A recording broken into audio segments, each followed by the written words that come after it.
महाभारत की जमीन है, कौरव पांडवों की जमीन है। जो उस समय लड़ाई थी, बात लोगों को अभी समझ नहीं आ रही है।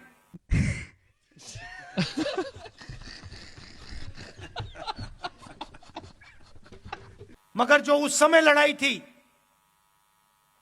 वही आज लड़ाई है। लड़ाई किसके बीच में है?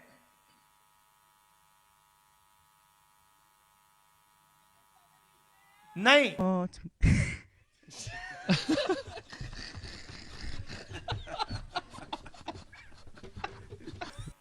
देखिए, पांडव कौन थे? अर्जुन, भीम, ये लोग कौन थे? ये लोग तपस्या करते थे।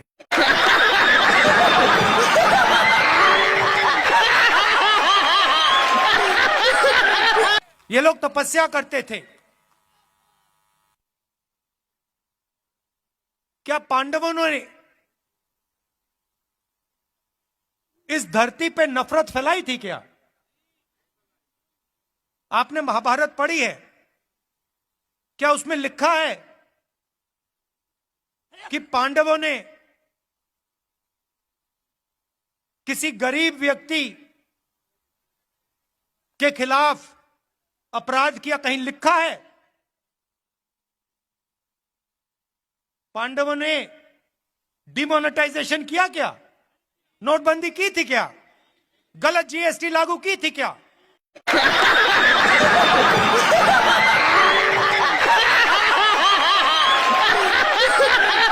कभी नहीं करते।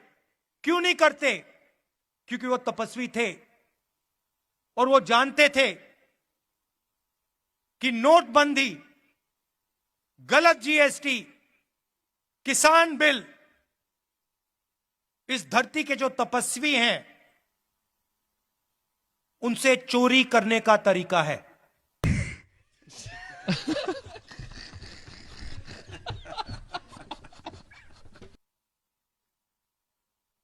क्या पांडवों ने इस धरती पे नफरत फैलाई थी क्या?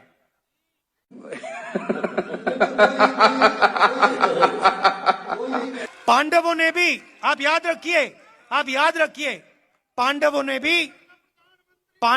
भी अन्याय के खिलाफ काम किया था। पांडवों ने भी नफरत के बाजार में मोहब्बत की दुकान खोली थी।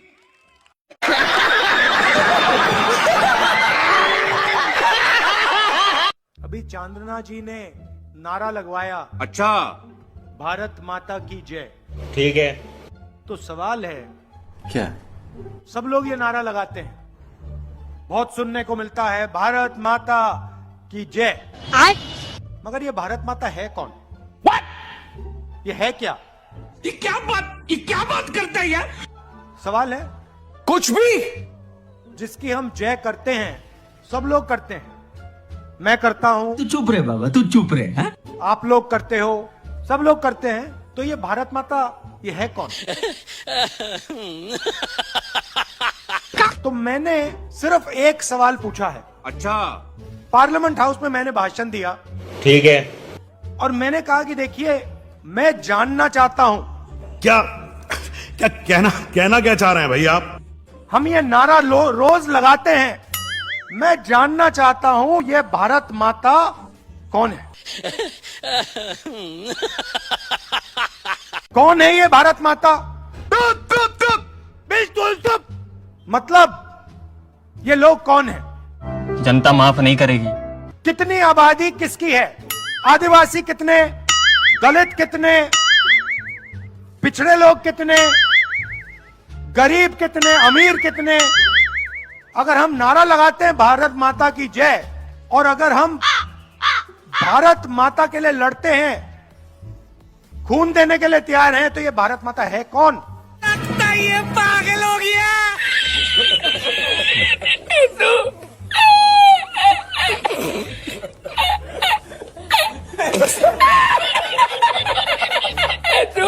ये तो पता लगाना ही पड़ेगा।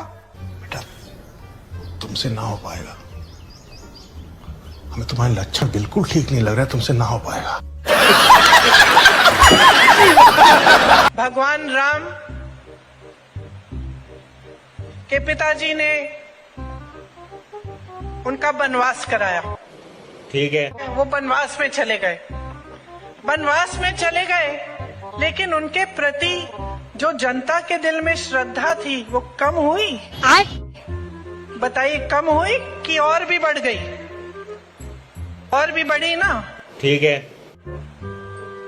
क्यों? मैं नहीं बताऊंगा। क्योंकि भगवान राम के चरित्र में जनता ने ये देखा कि इनके दिल में हमारे प्रति श्रद्धा है। ठीक है, समझ गया। तो जब भगवान राम का वनवास हुआ और वो जंगल भेजे गए, 13 वर्षों के लिए जंगल में रहे। तुझे अक्ल है? तू क्या बोल रही है? 13 वर्षों के लिए जंगल में रहे। चुप हो जा सातवीं फेल, चुप हो जा। 13 वर्षों के लिए जंगल में रहे। कैसे कैसे लोग रहते हैं यार यहाँ पर। आप सब जानते हैं कि मैं इंदिरा जी की पोती हूँ। तो क्या नाचो में? इसमें ताली बजाने की क्या? मेरी दादी इंदिरा गांधी जी भी एक इसी तरह की महापुरुष थी। पुरुष नहीं थी, क्या बोला? मतलब एक बहुत बड़ी हस्ती थी, एक बहुत बड़ी हस्ती थी। मस्त जोक मारा रे। अगर कांग्रेस आई तो मेरी बहनों आपको 25 रुपए हर महीने मिलेंगे। चुप हो जा सातवीं फेल, चुप हो जा। आपको 25 रुपए हर महीने मिलेंगे। बेलीची नागिन निकाली, मुन्ना पे डोळा लागला। बेलीची नागिन निकाली, मुन्ना। आपकी एमएसपी जो न्यूनतम गोलमाल है भाई, सब गोलमाल है। दिमाग से निकल गया, क्या बोला? दिमाग से निकल गया। न्यूनतम समर्थन मूल्य है। याद आया, याद आया। आपका न्यूनतम समर्थन मूल्य आपको। कौन है? कहाँ से आते हैं? आपको अच्छी लगी तो ऐसे थोड़ा मार दीजिए हाथ, आप थोड़ा सा मार दीजिए। क्यों कष्ट हो रहा है आपको? अगर अच्छी लगी मार दीजिए। मुद्दा, reservation in private education institutions. अच्छा, मतलब प्राइवेट एजुकेशन सिस्टम में दलितों को, आदिवासियों को, पिछड़ों को रिजर्वेशन। तू इसके साथ मत घूम रे, तू पागल हो जाएगा।